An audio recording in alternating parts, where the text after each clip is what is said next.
अस्सलामुअलैकुम, आप देख रहे हैं समा। मैं हूँ इरम ज़ईन। बुलेटिन में खुश आमदीद। आगाज़ करेंगे फवाद चौधरी के वॉइस ऑफ अमरीका को तहलका खेज इंटरव्यू से। पीटीआई में क्या चल रहा है, किसने किसकी छुट्टी कराई, वफाकी वजीर साइंस और टेक्नोलॉजी ने सब कुछ बता दिया। कहा जहांगीर तरीन, असद उमर और शाह महमूद की लड़ाइयों से तहरीक इंसाफ को बहुत नुकसान पहुंचा। लड़ाई इतनी बड़ी कि सारा सियासी तबका ही खेल से बाहर हो गया। ब्यूरोक्रेट्स के आने से इमरान खान की बुनियादी टीम हिल गई। नए लोग इमरान खान के आइडिया से आमाहंग नहीं और ना ही सलाहियत रखते हैं। मजीद क्या कहा, ये देख लेते हैं। मुतमईन नहीं तो इस्तीफा दें, मामला क्या है बताएंगे थोड़ी ही देर में। वज़ीर आज़म की ज़ेर सदारत वफाकी काबीना के इजलास में फवाद चौधरी के बयान की गूंज। असद उमर ने मामला उठाया तो वज़ीर आज़म ने फवाद चौधरी को शट अप कॉल दे दी। बोले, आप खबर बनाने के लिए ऐसी बातें करते हैं, जिम्मेदार जगह पर बैठकर गैर जिम्मेदाराना बात की इजाज़त नहीं दूंगा। दौरान गुफ्तगू फवाद चौधरी खामोश बैठे रहे। काबीना इजलास में मजीद क्या कुछ हुआ बताएंगे इस्लामाबाद से अब्बास शबीर अपनी इस रिपोर्ट में।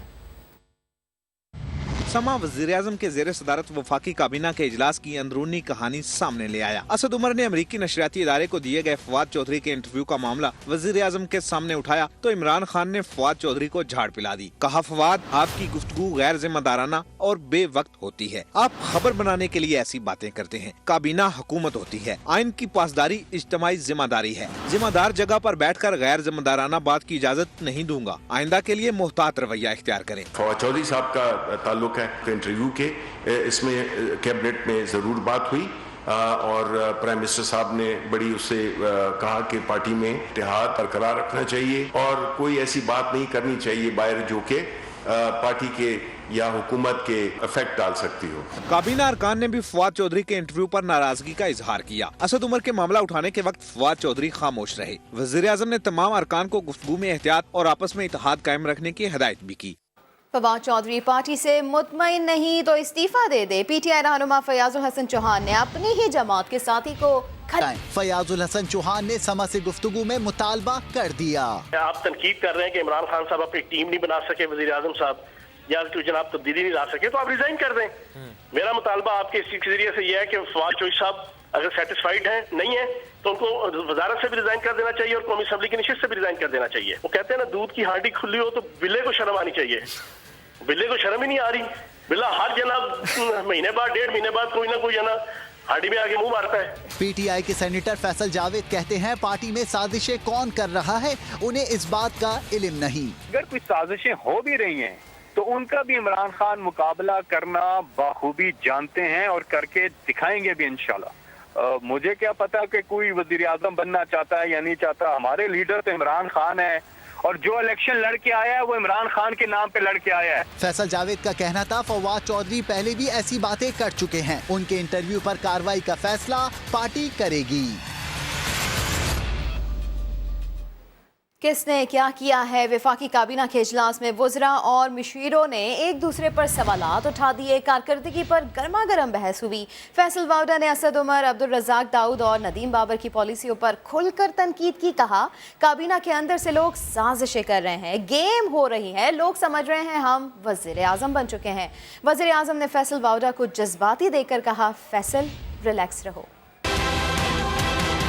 वज़ीर आज़म की ज़ेर सदारत वफाकी काबीना के इजलास में फवाद चौधरी के इंटरव्यू की गूंज। वज़ीर मनसूबाबंदी असद उमर ने मामला इमरान खान के सामने उठा दिया। इजलास में बाज वज़रा और मुशीरों की कारकर्दगी पर गर्मा गर्म बहस हुई। फैसल वाउडा ने असद उमर, अब्दुल रज़ाक दाऊद और नदीम बाबर की पॉलिसियों पर खुलकर तनकीद की। कहा, काबीना के अंदर लोग साजिशें कर रहे हैं, यहाँ गेम हो रहा है, हम खामोश नहीं बैठ सकते। फैसल वाउडा ने कहा कि वज़ीर आज़म से गुफ्तगू करते हुए काबीना के अंदर कुछ और कहा जाता है और बाहर कुछ और। लोग समझ रहे हैं कि वो वज़ीर आज़म बन चुके हैं। फैसल वाउडा को जज्बाती देखकर वज़ीर आज़म ने कहा कि फैसल रिलैक्स रहो। इजलास में वफाकी वजीर science and technology Fawad Chaudhry भी मौजूद थे। मुस्लिम लीग नून के रहनुमा राना सनाउल्लाह कहते हैं, तहरीक इंसाफ के पास तो 6 माह भी नहीं है। समा के प्रोग्राम 7 से 8 में गुफ्तगू में उनका कहना था, पीटीआई से अब किसी वादे पर अमल दरामद की तवक्को करना दीवानगी होगी। ये भी कहा, लंदन में जहांगीर तरीन ने नवाज शरीफ से मुलाकात की कोशिश नहीं की, लेकिन मुस्तकबिल में राब्ता हो सकता है।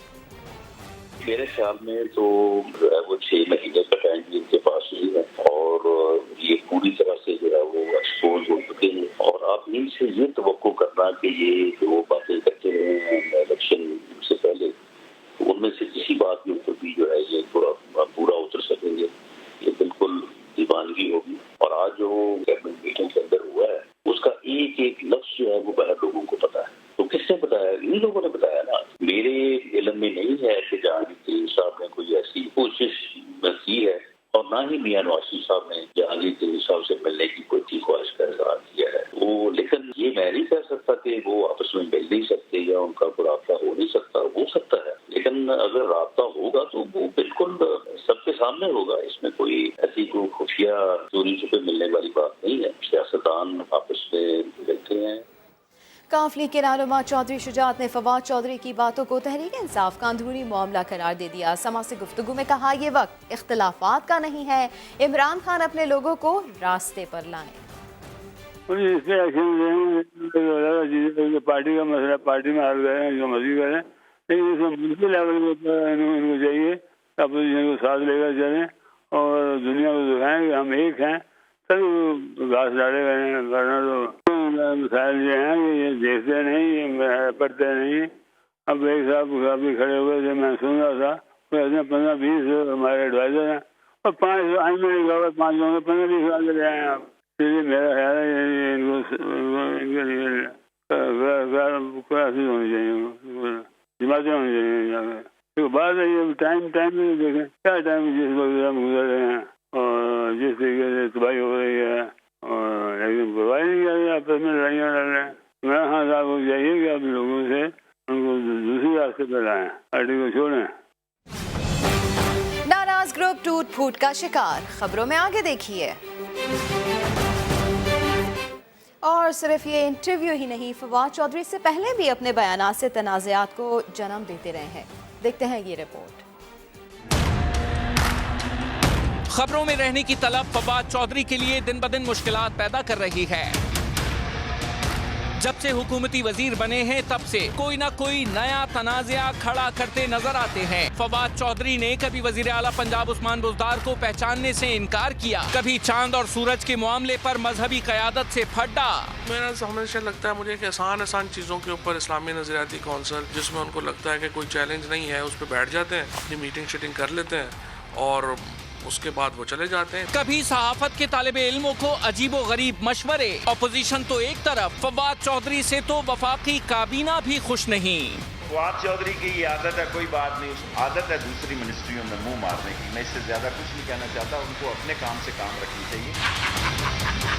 कोई फवाद चौधरी से उनकी बातों का हवाला मांगे तो कहते हैं गूगल किया था, मैंने भी गूगल किया था, आप भी कर। फवाद चौधरी जो जी में आए कह जाते हैं और जब मुहासबा किया जाए तो मुआफिया मांगकर जान छुड़ाते हैं। पाकिस्तान का भारत को करारा जवाब, भारतीय हाई कमीशन का आधा अमला वापस भिजवाने का हुक्म दे दिया। पाकिस्तान ने यह फैसला भारतीय इकदाम के जवाब में किया है। भारत के बेबुनियाद इल्जामात की भी सख्ती से मजम्मत की गई है। अहम खबर से आपको आगाह कर रहे हैं, पाकिस्तान का भारत को करारा जवाब, पाकिस्तान का भारतीय हाई कमीशन का आधा अमला वापस भिजवाने का हुक्म। पाकिस्तान ने यह फैसला भारतीय इकदाम के जवाब में किया। नई दिल्ली में पाकिस्तानी हाई कमीशन के आधे अमले की वापसी के भोंडे अहकामात। पाकिस्तान का भारतीय नाज़िमुल उमूर को दफ्तर खारजा तलब करके शदीद एहतजाज किया गया है। इसी के ऊपर बात कर लेते हैं। ब्यूरो चीफ इस्लामाबाद खालिद अजीम साहब ने हमें ज्वाइन किया है। जी खालिद अजीम साहब, क्या कहेंगे आप इस पर? देखिए जी, ये भारत जो है वो बहुत अरसे से उसने पाकिस्तान के साथ जो सफारी ताल्लुकात हैं उनका दर्जा कम करना शुरू किया हुआ है। और पहले उसने जो हमारे हाई कमीशन लेवल के ताल्लुकात थे उसको वो चार्ज दी अफेयर के लेवल पे ले आया है और अपने उसने नाज़िम अपने हाई कमीशन को वापस बुला लिया था। और ये पैरिटी है, पाकिस्तान को भी मजबूरन वही कुछ करना पड़ता है। इस तरह से उसने बहाने से हमारे बहुत से जो स्टाफ के लोग वहाँ हैं उनका नाटका बंद करने की कोशिश की वहाँ पे। और रिसेंटली उसने हमारे 2 बंदे यहाँ वहाँ से यहाँ भिजवाए और उसके बाद पाकिस्तान ने भी उनके ऐसे 2 बंदे जो वाकईतन ऐसी गैर सफारती सरगर्मियों में मुलविस थे उनको वापस भिजवाया। अब उसने एक बड़ा फैसला ये किया है, उसने वहाँ पे हमारे लोगों को हरासा करने के साथ साथ हाई कमीशन के लोग जो है वो आधा अमला उसका जो है उसको 7 दिन के अंदर पाकिस्तान वापस आने के लिए कह दिया है। इसको बुला के पाकिस्तान ने शदीद एहतजाज किया है। गौरव आलवालिया जो उसके नाज़िमुल उमूर हैं उनको तलब करके शदीद एहतजाज भी किया गया कि आपने जो है वो भोंडे इल्जामात आयद किए हैं और साथ ही फिर अपना फैसला भी सुना दिया है। और पाकिस्तान ने भी उनके आधे अमले को कहा है कि वो 7 दिन के अंदर अंदर पाकिस्तान से निकल जाए और उनसे ज्यादा गैर कानूनी सरगर्मियां उनकी यहाँ पे मौजूद है। इससे पहले जब पाकिस्तान ने उनके 6 अफराद को भिजवाया था, यकीनन करारा जवाब दिया गया है पाकिस्तान की जानिब से। इसी के ऊपर बात कर लेते हैं। दिफाई तज्जियाकार हारिस नवाज साहब ने भी हमें ज्वाइन किया है। सर, पाकिस्तान ने भारत को करारा जवाब दिया है। पाकिस्तान ने भारतीय हाई कमीशन का आधा अमला वापस भिजवाने का हुक्म दिया है। किस तरह से देखते हैं आप इस फैसले को? देखें, आहिस्ता आहिस्ता इंडिया जो है वो सिचुएशन को एस्केलेट कर रहा है, उसकी इंटेंशन बड़ी नजर आ रही है। ये एक बहुत ही गैर सफारती और गैर अखलाकी तरीका है जिस तरीके से पाकिस्तान के हाई कमीशन को बुला के ये कहा कि आप आधे जो मैन पावर है वो वापस कर दें। और पाकिस्तान ने बहुत अच्छा और मौसर जवाब उसी वक्त दिया क्योंकि ये जबान भी यही समझते हैं। लेकिन पाकिस्तान को हर वक्त तैयार रहना चाहिए।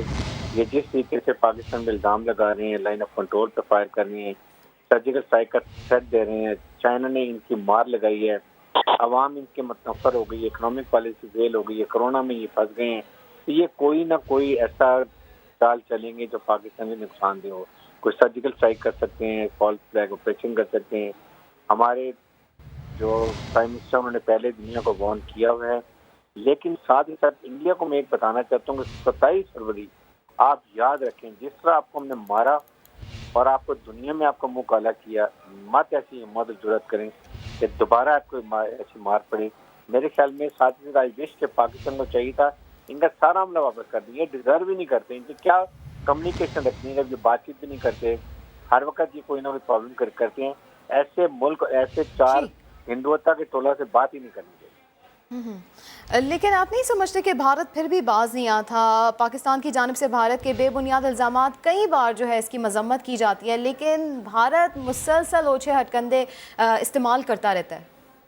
देखें, वजह यह है जब आपकी अपनी पॉलिसी नाकाम हो जाए, दुनिया में आप आइसोलेट हो जाएं, आपके ऊपर खंड भारत का, हिंदुत्व का, एक एक्सट्रीमिस्ट टेररिज्म, दहशतगर्दी का आप पे धब्बा लग गया मुल्क के मुल्क, आप अपने हमसाय मुल्क में दहशतगर्दी करें, गुलबचन यादेव सर्विंग कमांडर पकड़ा जाए, उसके बाद आपको चाइना में मार लगे, फौज आपकी नाकारा है, सिर्फ नहाते कश्मीरी औरतों बड़ों बच्चों को शहीद कर सकती है।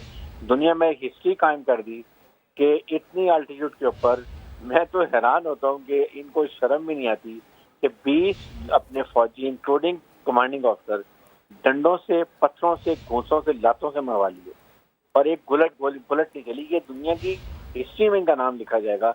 ये सारी शर्मिंदगी आइसोलेशन मिटाने के लिए ये ऐसी हरकतें कर रहे हैं, करते रहेंगे। पाकिस्तान की मुसल्लह अफवाज का तैयार हैं। हमारी हुकूमत ने दुनिया को वार्न कर दी है, आप फैसला इनका करना है, लेकिन ये बच नहीं सकते क्योंकि कश्मीरी इनको कश्मीर में मार रहे हैं, चाइनीज इनको लद्दाख में मार रहे हैं, पाकिस्तान को लाइन ऑफ कंट्रोल में मार रहे हैं। ठीक है, खालिद अजीम साहब, आपकी जानिब में आऊँगी। हम देखते हैं कि भारत जो है वो इस वक्त जनूबी एशिया में अमन के लिए ख़तरा बना हुआ है और हम ये भी देख रहे हैं कि अब जिस तरह से हारिस नवाज साहब ये बात कर रहे हैं कि अपनी शर्मिंदगियाँ मिटाने के लिए भारत ये सब कर रहा है। देखिए, उसको सबसे ज्यादा बड़ा मसला ये दरपेश है कि अब उसको जवाब मिलना शुरू हुआ है। चाइना एक तवील अरसे तक खामोश था, उसके साथ वो शरारत भी नहीं करता था, अब उसने शरारत की है तो उसको वहाँ पे मुंह दिखाना पड़ी, ऐसी मुंह दिखाना पड़ी है कि वो कहीं किसी को मुंह दिखाने के काबिल नहीं है। और इसी तरह से पाकिस्तान के साथ तो उसके मामला चलते रहे और पाकिस्तान की तरफ से उसको रेजिस्टेंस का सामना जो है वो करना पड़ता रहा है। लेकिन अब नेपाल और भूटान और बांग्लादेश जैसे ममालिक जो हैं वो भी उसकी जो चीरा दस्तियां हैं उसके जवाब में वो खड़े हो गए हैं और उन्होंने उसको बाज रहने का कह दिया है। अब नेपाल की मिसाल हमारे सामने है। नेपाल को तो वो कुछ समझता नहीं था और वहाँ उसने उसकी सरजमीन में वहाँ सड़क बनाने की कोशिश की। उन्होंने न सिर्फ ये है कि उसको वहाँ पे रोका, बल्कि उसके बाद नेपाल की जो पार्लियामेंट है उसने करारदाद मंजूर करके 3 ऐसे इलाके जो मुतनाज़ समझे जाते थे, जिसको भारत जिसको क्लेमेंट था कि ये हमारे इलाके हैं, उन्होंने उसका नक्शा मंजूर कर लिया और उसका अपने वहाँ पे जाहिर किया। मैं ये समझता हूँ कि ये बड़ी मुश्किलात अब उसके लिए पैदा हो रही हैं और अब वो इस किस्म की और हरकतें भी करेगा जैसी उसने यहाँ की। पाकिस्तान इस हवाले से सुरखरू है कि पाकिस्तान ने जारहियत में कतन पैर नहीं की, पाकिस्तान की जानिब से जो है वो कोई ज्यादती कहीं पे नहीं की गई, लेकिन उसकी ज्यादती का जवाब देना पाकिस्तान का हक है और ये पाकिस्तान ने ये हक इस्तेमाल किया है और हमेशा से इस्तेमाल किया है और एक बार फिर से पाकिस्तान ने अपना यह हक इस्तेमाल किया है। पाकिस्तान ने भारत को करारा जवाब दिया है। पाकिस्तान ने भारतीय हाई कमीशन का आधा अमला वापस भिजवाने का हुक्म दिया है। बहुत शुक्रिया खालिद अजीम साहब आपका, और इसके अलावा हारिस नवाज साहब आपने भी इस खबर पर तजिया दिया, आपका भी बहुत शुक्रिया। लाहौर में ऑनलाइन गेम पबजी खेलने से मना करने पर खुदकुशी का दूसरा वाकया पेश आ गया। 16 साला ज़िक्रिया ने गले में फंदा डालकर मौत को गले लगा लिया। इस दौरान बिस्तर पर पड़े मोबाइल में पबजी गेम चलती रही। जहांगीर खान की ये रिपोर्ट देखेंगे। ऑनलाइन गेम पबजी खेलने से मना करने पर दूसरी खुदकुशी। 16 साला नौजवान फंदे से झूल गया। लाहौर के इलाके हंजरवाल में 16 साला ज़करिया की लाश कमरे से मिली। नौजवान के बिस्तर पर मोबाइल पड़ा था जिस पर पबजी गेम चल रही थी। दोस्तों का कहना है कि ज़करिया 10 से 12 घंटे गेम खेलता था।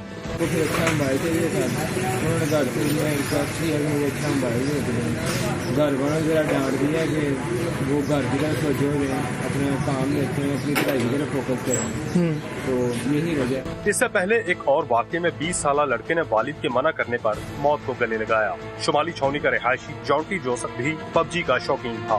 4 दिन के दौरान पेश आने वाले दोनों वाकयात में खुदकुशी का तरीकाकार मुश्तरक है। नौजवानों के बुरसा ने कार्रवाई कराने और मौक़िफ़ देने से इनकार कर दिया है। कैमरा टीम के साथ जहांगीर खान, समा, लाहौर। लाहौर में 4 दिनों के दौरान 2 नौजवानों की खुदकुशी के बाद पुलिस ने ऑनलाइन गेम पबजी को बंद कराने का फैसला कर लिया। गेम पर हुकाम, माहिरीन नफ्सियात और IT एक्सपर्ट्स की क्या राय है, जानते हैं इस रिपोर्ट में। ऑनलाइन गेम पबजी नौजवान नस्ल को मौत के मुंह में ले जाने लगी। पुलिस ने गेम पर पाबंदी लगवाने के लिए FIA और PTA को तहरीरी दरख्वास्त का फैसला कर लिया। DIG ऑपरेशन अशफाक अहमद का कहना है कि पबजी आइस से ज्यादा खतरनाक नशा साबित हो रही है। मुतलका महकमों को खत लिखकर गेम पर पाबंदी लगवाई जाएगी। ये गेम ऑफलाइन नहीं हो सकती, ऑनलाइन होती है। इसमें बच्चा इंटरेक्टिव होता है और ये इजीली इस वेबसाइट्स को बंद किया जा सकता है। माहिरीन नफ्सियात पबजी गेम को वालिदैन और बच्चों में दूरी की वजह करार देते हैं, जबकि IT एक्सपर्ट्स की राय में बैटल शूटिंग गेम्स में खेलने वाला हार तस्लीम करने को तैयार नहीं होता। ये गेम जो है उन बच्चों को इस कदर ज्यादा इन्वॉल्व कर रही है अपने आप में, जिसकी वजह से बच्चे जो हैं वो अपने वालिदैन की बात मानने को भी तैयार नहीं है। जब लोग गेम खेल रहे होते हैं तो वो उनका ध्यान सिर्फ अपनी जीत की तरफ होता है, तो उन्हें कोई चीज महसूस नहीं हो रही होती कि वो अपनी सोशल लाइफ से कितना दूर जा चुके हैं। PTA के तर्जुमान का कहना है फिलहाल पबजी गेम पर पाबंदी लगाने का कोई इरादा नहीं। हाई कोर्ट ने शिकायत कुनिंदगान को सुनने का हुक्म दिया था। PTA जल्द समाअत का एहतमाम करके कानून के मुताबिक फैसला करेगी। रातों रात कांस्टेबल से SP बनने का ख्वाब चकनाचूर हो गया। PSP इम्तिहान में पास होने की झूठी खबर फैलाने वाले पनुआकल पुलिस के कांस्टेबल शाहरुख कलहोड़ो को हवालात में बंद कर दिया गया। इम्तिहान में शाहरुख पास हुआ, लेकिन एहलकार ने अपना नाम बताकर मिठाइयाँ बांटी, SHO के साथ तस्वीरें बनाई। SSP इरफान समू ने मुअत्तल कर दिया।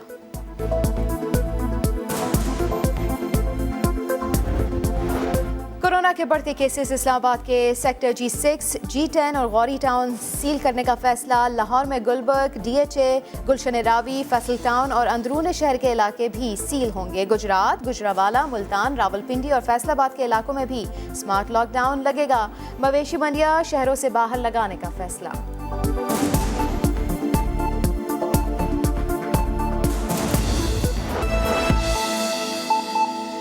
साबिक सदर आसिफ अली जरदारी को पंजाब में जल्द अच्छा वक्त नजर आने लगा। अपने बयान में उन्होंने कहा कि सूबे में जयालों को मुत्तहिद रखे, अच्छा वक्त आने वाला है। हुकूमत ने लोगों के लिए कुछ नहीं किया, हर बहरान को मजीद गहरा किया जा रहा है। वफाक सूबों को मजबूत बनाने के बजाय कमज़ोर कर रहा है। मुल्क में खौफनाक सूरत हाल जन्म ले सकती है। उनका मजीद कहना था कि इन्हें मुकदमात का कोई खौफ नहीं, पहले भी अदालतों में मुकाबला किया, अब भी करेंगे।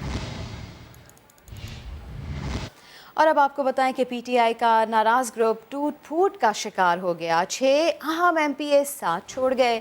लाहौर से नई मशरफ भट्ट की ये रिपोर्ट देखेंगे। तहरीक इंसाफ के एमपीएस की हुकूमत से नाराजगी, मामले का ड्रॉप सीन। अहम अरकान ग्रुप को खैरबाद कह गए। ग्रुप में दरार की वजह आपस में बदइतमादी है। ग्रुप को छोड़ने वाले अरकान पंजाब असम्बली में गजीन अब्बासी, मामून तारड़, उमर फारूक और इफ्तिखार हुसैन हैं, जबकि उमर आफ्ताब और खुरम एजाज पहले ही ग्रुप में दिलचस्पी छोड़कर राहें जुदा कर चुके हैं। ग्रुप के रहनुमा शहाबुद्दीन ने इस सूरत हाल की तस्दीक की है। दूसरी तरफ नाराज रुकन ख्वाजा दाऊद सुलेमानी ने ग्रुप में टूट फूट की तरदीद की है। 4 आदमी वो पार्लिमानी मीटिंग में चले गए थे। उनमें एक मामून साहब हैं, तारड़ साहब, दूसरे हमारे गज़ैन अब्बासी साहब हैं, तीसरे हमारे ग्रुप में नए आए थे उमर फारूक साहब, चौथे जो है ना वो हैं इफ्तिखार गोंदल साहब। जब वो 15 तारीख को उस मीटिंग में गए थे, हमारे ग्रुप ने खुद उन चारों को अपने ग्रुप से निकाल दिया था। हमारा ग्रुप कोई टूट फूट का शिकार नहीं है। 15 आदमी हम एक ही बात पे हैं। 6 माह कबल ब्यूरोक्रेसी के रवैये और तरक्याती काम न होने पर 20 हुकूमती एमपीएज ने अपना अलहदा ग्रुप बनाया था, जिसका इंकशाफ भी समा ही ने किया था। नई मशरफ भट्ट, समा, लाहौर। और सिंध असेंबली के इजलास में एमक्यूएम और पीपल्स पार्टी अरकान आपस में उलझ पड़े। सईद गनी और हनीफ जावेद के दरमियान तख्त कलामी हुई। दीगर अरकान ने बीच बचाव कराया। संजय साधवानी की रिपोर्ट। मुझे क्यों रोका? एमक्यूएम के रुकन सिंध असेंबली का माइक बंद हुआ तो स्पीकर से उलझ बैठे। कहा अभी तो बहुत कुछ कहना है, आपने माइक ही बंद कर दिया। हुकूमती बेंचेस से सईद गनी की आवाज आई कि अरे बोलने दो, ये ऐसे ही बोलते रहेंगे, उन्हें छोड़ दो। बस इतना कहना था। बात शोर शराबे से बढ़ते बढ़ते हाथापाई तक जा पहुंची। वैस कादिर शाह और मुकेश कुमार चावला ने बीच बचाव कराया। सिंध बजट में बहस के दौरान जीडीए की रुकन नुसरत सहर अब्बासी आग बगोला हुई तो स्पीकर ने डांट दिया। हुकूमती बेंचेस से चोर चोर के नारे लगने पर स्पीकर ने हाथ भी जोड़े। ऐवान की तौकीर न करने पर इजलास मुलतवी कर दिया गया। मिस्टर स्पीकर, हमें डरना नहीं है, हमें लड़ना है, घबराना नहीं मेरे पाकिस्तानियों, बिल्कुल नहीं घबराना।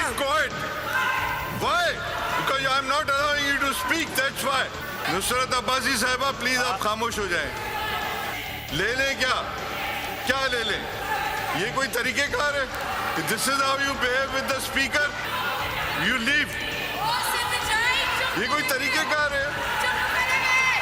ये सिंध गवर्नमेंट की एजुकेशन की 12 साल कारकर्दगी है। एक स्कूल में बेंच से बांधी हुई है। या मेरे बोला ये सिंध के अवाम के साथ क्या हो रहा है? मेरा बबलू भाई कहता है कि जब ज्यादा बजट आता है तो मुंह में ज्यादा पानी आता है, और जब कम बजट आता है तो मेरे मुंह में कम पानी आता है। अफसोस की बात है, हाउस की डिसरिस्पेक्ट हो रही है। एमक्यूएम पाकिस्तान ने सिंध का बजट मुस्तरद कर दिया। रुकन सिंध असेंबली खबर नवीद जबील ने कहा पीपल्स पार्टी का इक़्तिदार जितना तवील हो रहा है, अवाम मसाइल का शिकार होते जा रहे हैं। उन्होंने कराची में पानी, ट्रांसपोर्ट और दीगर बुनियादी मसाइल के हल के लिए सदर, वज़ीर आज़म, आर्मी चीफ और चीफ जस्टिस पाकिस्तान से किरदार अदा करने की अपील भी की।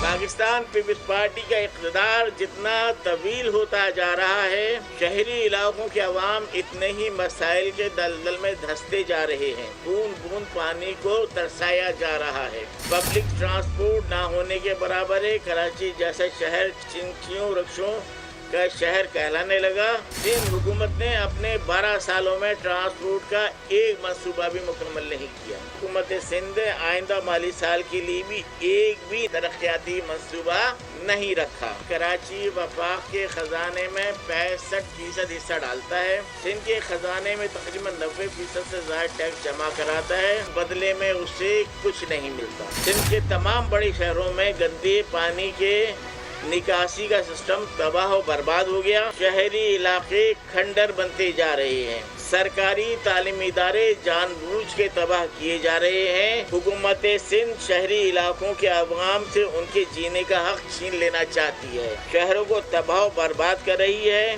पाकिस्तान पीपल्स पार्टी को वोट न देने का इंतकाम ले रही है। आखिर कब तक पीपी की सिंध हुकूमत गासिब बन के आवाम के हुकूक गश्त करती रहेगी? मैं सदर पाकिस्तान, वज़ीर आज़म पाकिस्तान, चीफ जस्टिस पाकिस्तान और चीफ ऑफ आर्मी स्टाफ से मुतालबा करता हूँ कि आप कराची के तरक्की कामों के लिए मुनासिब हिस्सा दिलवाएं। चीनी फौज के डॉक्टर्स के वफ्द की सिपहसालार जनरल कमर जावेद बाजवा से मुलाकात, कोरोना से निपटने से मुतालिक उमूर पर तबादला ख्याल किया। इस्लामाबाद से उस्मान खान की रिपोर्ट। चीन की पीपल्स लिबरेशन आर्मी की 10 रुकनी मेडिकल टीम का जनरल हेडक्वार्टर का दौरा, डॉक्टर जू फ्यू की सरबराही में वफ्द की army chief general Qamar Javed Bajwa से मुलाकात, कोरोना वबा से निपटने के अमूर और वायरस के फैलाव को रोकने के लिए पाकिस्तान के जामे इक़दाम पर बात। आर्मी चीफ ने फौरी तिब्बी सामान की फराहमी और माहिरीन भेजने पर चीन का शुक्रिया अदा किया। जनरल कमर जावेद बाजवा का कहना था कि दुनिया अभी तक कोरोना वायरस का इलाज ढूंढ रही है। वबा पर काबू पाने और मईशत पर इसके असरात कम करने के लिए बैनुल अक़वामी ताउन अहम है। चीन के वफ्द ने हर फोरम पर पाकिस्तान की मदद जारी रखने का यकीन दिलाया। और कौमी टीम का दौरा इंग्लैंड खतरे में पड़ गया, कोरोना का शिकार खिलाड़ियों की तादाद 10 हो गई। पाकिस्तान टीम का दौरा इंग्लैंड खतरे में पड़ गया। मजीद 7 खिलाड़ियों और 1 ऑफिशियल का कोरोना टेस्ट मुस्बत आ गया है। मोहम्मद हफीज, वहाब रियाज, फखर जमान, इमरान खान, काशिफ भट्टी, मोहम्मद हसनैन और मोहम्मद रिजवान कोरोना मुतासरीन में शामिल हो गए। Mohammad Rizwan getting his second 100, well played. नौजवान allrounder Shadab Khan, fast bowler Haris Rauf और बल्लेबाज हैदर अली का कोरोना टेस्ट भी पॉजिटिव आ चुका है। टेस्ट पॉजिटिव आने के बाद तमाम खिलाड़ी करंटीना में चले गए हैं। इंग्लैंड जाने वाले 28 खिलाड़ियों में से 18 क्रिकेटर्स का टेस्ट मनफी आया है, जबकि 12 में से 11 ऑफिशियल्स का कोरोना टेस्ट भी मनफी आया। शोएब मलिक और वकार यूनुस के टेस्ट ताहाल नहीं हो सके। पीसीबी का कहना है कि कोरोना का शिकार तमाम 10 खिलाड़ियों और 1 ऑफिशियल में टेस्टिंग से कबल कोविड-19 की कोई अलामात नहीं पाई गई थीं। जिन खिलाड़ियों और ऑफिशियल्स के टेस्ट मनफी आए हैं वो जुमेरात को लाहौर के बायो सिक्योर माहौल में दोबारा टेस्ट देंगे। कौमी क्रिकेटर्स ने कौम से दुआओं की अपील की है। के इलेक्ट्रिक ने कराची वालों का जीना हराम कर दिया। 12-12 घंटे बिजली गायब होने पर शहरियों का सब्र जवाब दे गया। अशरफ खान इसी पर रिपोर्ट करेंगे। एक तो बिजली नहीं आती, उस पर सितम ये कि ओवर बिलिंग की जा रही है। के इलेक्ट्रिक ने शदीद गर्मी में लोड शेडिंग का दौरानिया बढ़ाकर आवाम का दिन का चैन और रात का सुकून गारत कर दिया। रातों को देखो वो बंद कर रहेंगे, बच्चे ऐसे बिलग रहेंगे लाइटों की वजह से। दिन में वो 12-12, 13-13 घंटे के लिए बंद, सारा दिन ऐसी हो जाता है कि बंद कर देंगे ये लोग।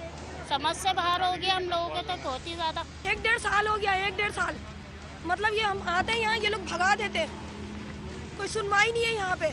बेसिक इंतहा ये कि फर्नेस ऑयल की कमी का रोना रोने वाली के इलेक्ट्रिक अब गैस की किल्लत का भी बहाना बनाने लगी। SSGC ने झूठ का पर्दा चाक कर दिया। के इलेक्ट्रिक का ये कहना कि गैस कम दे रहे हैं तो ये गलत है, बिकॉज हम इस वक्त भी एज ऑफ टुडे इनको ज्यादा गैस दे रहे हैं जो कि उनकी नॉर्मल डिमांड होती है। PSO पहले वाजे कर चुका है कि के इलेक्ट्रिक को मई में 50,000 मैट्रिक टन के बजाय 64,000 मैट्रिक टन फर्नेस ऑयल फराहम किया गया था। अवाम का गम लिए जमात इस्लामी ने भी के इलेक्ट्रिक के हेड ऑफिस के बाहर एहतजाज किया। का इजलास था, किया गया के इलेक्ट्रिक को फेवर देने के लिए ऑनलाइन इजलास रखा गया। हमारा मौक़िफ़ सुनने के लिए नेपरा ने अपना तरीका इख्तियार किया और के इलेक्ट्रिक को फेवर दी गई है, जिसकी मैं मजम्मत करता हूँ। हुकूमत सिंध ने सख्त एक्शन लेने का वादा तो किया, मगर वो वादा ही क्या जो वफा हो जाए। कैमरामैन मोहम्मद आतिफ के साथ अशरफ खान, समा, कराची। स्पीकर कौमी असम्बली असद कैसर ने सख्त फैसला सुना दिया। कहते हैं किसी रुकन असम्बली ने बाजारी जबान इस्तेमाल की तो उसे इजलास से निकाल दिया जाएगा, रुकनीत भी मुअत्तल हो सकती है। 2-3 दिन से कुछ हमारे अरकान असम्बली में कुछ ऐसे अल्फाज कहे हैं जिस पे हमें बीइंग ए पार्लियामेंटेरियन शर्म महसूस होती है। जब आदमी ज़ातियात पे आ जाता है, वो हुकूमत से हो या अपोजिशन से हो, तो वो पूरे हाउस की इंसल्ट करते हैं। मैं ख़ास कर जो है ना कादर पटेल साहब के हवाले की बात करूँगा, और उसने कल जो बात की है मैं उसको समझता हूँ वो इस हाउस की खिलाफ है। रूल 284 में बड़ा वाज़ेह है कि जो अल्फाज डिफेमेटरी, इंडिसेंट, अनपार्लियामेंट्री या अनडिग्निफाइड हों, इनको कार्रवाई से हिस्सा नहीं बनाया जा सकता। स्पीकर को रूल 20 और रूल 21 इख्तियार देता है कि ऐसे मेंबर को रूल्स के मुताबिक हाउस से निकाले, उसकी रुकनीत बाकी इजलास के लिए सस्पेंड भी कर सकते हैं। सदर मुमलिकत आरिफ अलवी ने space application and research centre Sparco का दौरा किया। ISPR के मुताबिक सदर मुमलिकत को खलाई टेक्नोलॉजी में सलाहियतों को बढ़ाने पर स्पार्को के किरदार पर ब्रीफिंग दी गई। आरिफ अलवी ने इंजीनियर्स और साइंसदानों की खिदमात को सराहा। इस मौके पर आरिफ अलवी ने इदारे की सलाहियत बढ़ाने में हुकूमत की जानिब से मुकम्मल ताउन की यकीन दहानी कराई। एक ब्रेक के बाद हाजिर होंगे हेडलाइंस के साथ, आप देखते रहिए समा।